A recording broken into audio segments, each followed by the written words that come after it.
Утрински стихови од Библијата. 3 септември. Кој има добра желба?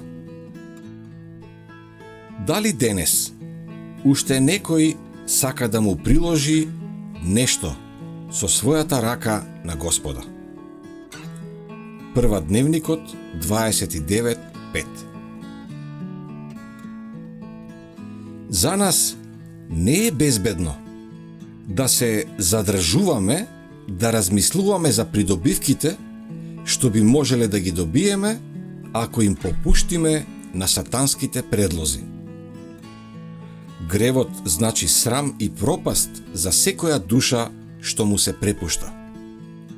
Но тој е заслепувачки и измамлив по својата природа и ќе не примамува со своите ласкави презентации. Ако се впуштиме на сатанска територија, немаме никаква гаранција за заштита од неговата моќ.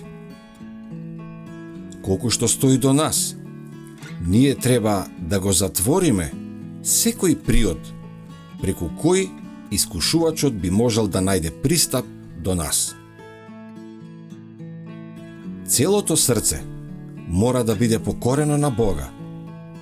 Инаку никогаш не ќе може да се постигне промената со која повторно ќе станеме слични на Него. По природа, ние сме отуѓени од Бога. Светиот Дух нашата состојба ја опишува со овие зборови: мртви поради вашите престапи и гревови.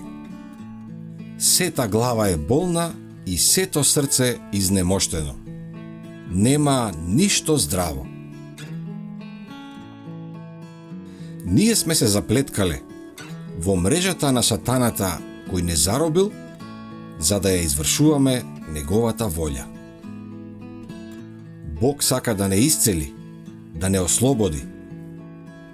Но бидејќи тоа бара целосна промена, обновување на целата наша природа, ние мораме потполно да му се покориме нему. Борбата против самиот себе е најголема борба што кога и да е се водела.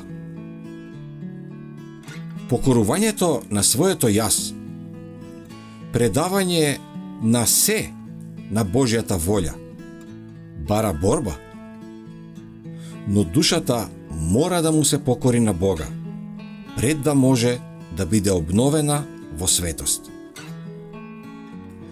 Божјото владење не е втемелено, како што би сакал да го прикаже тоа сатаната, на слепо покорување и на неразумна контрола. Тоа се обраќа на интелектот и на совеста.